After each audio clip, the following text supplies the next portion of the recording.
अभी जिंदा है तेरी माँ, अपनी जन्नत बना लो ना। अभी जिंदा है तेरी माँ, अपनी जन्नत बना लो ना। माँ थाल में खाना सजा करना जंगल लेकर चली गई।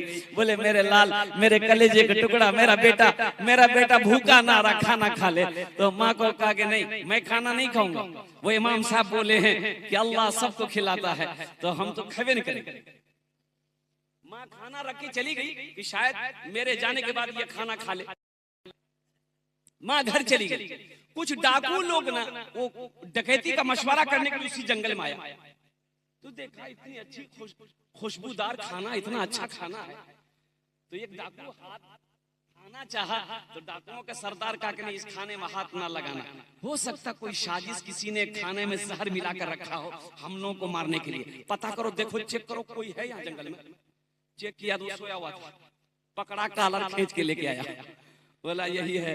बोला खाना तुम रखा है? बोला कि हाँ मेरी माँ रखी है। बोला खा। बोला हम नहीं खाएंगे। तो डाकुओं के सरदार ने कहा कि इससे पता चल गया इस खाने में जहर है, इसलिए तुम खाना नहीं चाहता। बोला इसको 50 जूता मारो। अब जब जूते पड़ने लगे तो फिर ये 25 जूता जब पड़ा था, ये हाथ जोड़ के खड़ा हो गया कि नहीं हम खाने के लिए तैयार। बोला जल्दी खा। खाना खा लिया और जल्दी से वहां से भागा, मस्जिद गया इमाम साहब के पास। बोला इमाम साहब, आपने ये नहीं बताया, अल्लाह खिलाता ही बात सही है, जो नहीं खाता अल्लाह उसको जूता मार मार के खिलाता है। वो मेरा रब पालने वाला है, वो मेरा रब खिलाने वाला है, वो मेरा रब देने वाला है। हमें तो मांगने नहीं आता। अल्लाह तो देता है, अल्लाह दे रहा है, अल्लाह देना चाहते, हम लेना नहीं चाहते, हमें मांगना ही नहीं आता। मेरा अल्लाह कहता है हमसे मांगो, अल्लाह से बड़ा कोई देने वाला है? मेरे रब से बड़ा खजाना किसी का है? मेरे बंदो, मेरा रब कितना कितनी मोहब्बत करता अपने बंदों से, कितना प्यार करता अपने बंदों से। कभी गौर करके तो सोचो, तो कभी गौर कर देखो तो सही, कितना प्यार करता है।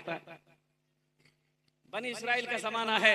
सही बुखारी शरीफ की हदीस है, अल्लाह के रसूल जनाब मोहम्मदुर रसूलुल्लाह, सारे लोग बोल दो सल्लल्लाहु अलैहि वसल्लम। ये सहाबा के दरमियान इरशाद फरमाते हैं, ओ मेरे सहाबा सुनो, बनी इस्राइल में एक बहुत बड़ा गुनहगार था। 99 आदमी को कत्ल कर चुका था, 99 आदमी को मार चुका था। कितने आदमी को मारा? आखिर था तो इंसान था ना। वो सोचा कि कल को मेरी मौत हो जाएगी, कल को मेरी मौत हो जाएगी, अल्लाह पूछेगा 99 आदमी को मारा है, इसका पहले हिसाब दे, मैं क्या जवाब दूंगा? ये दुनिया है, शायद मैं तौबा कर लूं, मेरा अल्लाह मेरी तौबा कबूल कर ले। तो एक राहिब के पास गया, आबिद के पास गया। वो सामने बैठा आबिद ने कहा भाई कहाँ से आया? बोला मैं बहुत दूर से आया हूँ। क्या बात है? बोला एक मसाला पूछनी है। बोला पूछो। तो इस आदमी ने कहा कि मैं 99 आदमी को अब तक मार चुका हूं। बोला फिर यहाँ क्या करने के लिए? बोला नहीं, मसला पूछना है ना। 99 आदमी को अब तक मार चुका हूं, अब मैं तौबा करना चाहता हूं, क्या मेरी तौबा कबूल होगी? तो राहिब बोला कि शर्म करो, 99 आदमी को मार के आया तौबा करने, तेरी तौबा हरगिज कबूल नहीं होगी। तो बोला अच्छा नहीं होगी कबूल? बोला नहीं होगी। निकाला तलवार। बोला जब तौबे कबूल नहीं कि तुम जिंदा कह रहोगे, हम 100 कहने पूरा करेंगे, सेंचुरी मारेंगे। मारा, गर्दन उड़ा दी। कितने हो गए भाई? 100 हो गए। अल्लाह के रसूल जनाबे मोहम्मद रसूलुल्लाह सल्लल्लाहु अलैहि वसल्लम आगे इरशाद फरमाते, फिर कुछ महीने गुजरा, आखिर बंदा था रातों को सोया, करवटें बदलता रहा, नींद आंखों में नहीं। सुबह हुई तो सोचा कि नहीं मैं किसी आलिम से मैं इस मसले को पूछूंगा, किसी आलिम से इस मसले को पूछूंगा। वो दूर का सफर करके एक आलिम के पास गया। देखो एक बात याद रखो मेरे नौजवानों, ये जो आलिम आपके सामने बैठे हुए हैं ना, इनका बड़ा ऊंचा मकाम है। एक बात याद रखना, सुनो, कुरान को देखना जिस तरीके से सवाब है, खाने काबा को देखना सवाब है, कुरान को देखना सवाब है, खाने काबा को देखना जिस तरीके सवाब है, माँ बाप के चेहरे को जिस तरीके देखना सवाब है, उसी तरीके से एक आलिम दीन के चेहरे को देखना भी सवाब। एक आलिम के चेहरे को, लेकिन कुछ लोग आलिम को बेवकूफ समझते हैं।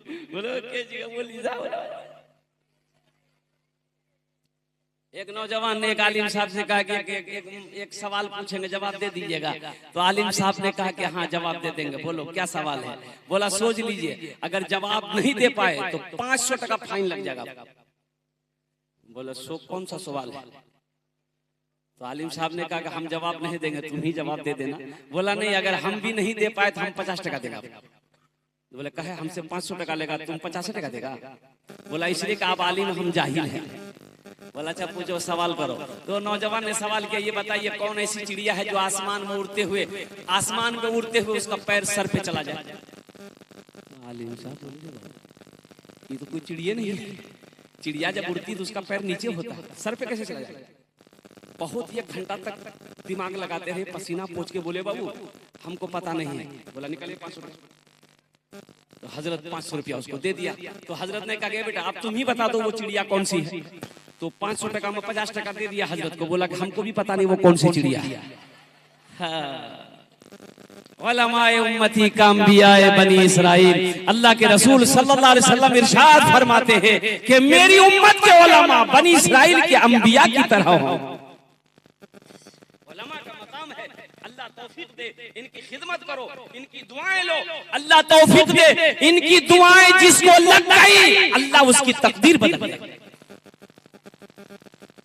आप जन्नत में चले जाओगे ना, जन्नत में इंशाअल्लाह चले भी जाएंगे तो वहां भी इनकी जरूरत पड़ेगी, वो आलिम की जरूरत पड़ेगी। वहां जन्नत में हुजूर की हदीस है, अब जन्नत में भी आलिम की जरूरत पड़ेगी। कुछ लोग मदरसों से भागना चाहते हैं, मौलवी मौलाना से भागना चाहते हैं। एक आदमी खड़े होकर पेशाब कर रहा था, उसका नौजवान बेटा देखा, बोला अब्बा ये क्या कर रहे हैं? बोला देखता नहीं हम पेशाब कर रहे हैं। बोला अब्बा बैठ के पेशाब करना चाहिए, इमाम साहब बोले हैं। बोला तुम मौलवी के चक्कर में पड़ गया है। दुनिया तरक्की कर रही है, साइंस कहां से कहां पहुंच गई, अब तुम मौलवी के पीछे पड़ा है। तो बेटा बोला ना कर। बेटा आंगन आया, सीढ़ी लगा दी, सीढ़ी लगा के पेशाब करने लगा। तो बाप बोला ये क्या कर रहा, मेरी नाक कटवाएगा क्या? बोला यही तो तरक्की है, अब मेरा बाप खड़े होकर पेशाब करते, हम आपका बेटा सीढ़ी लगा के पेशाब करते।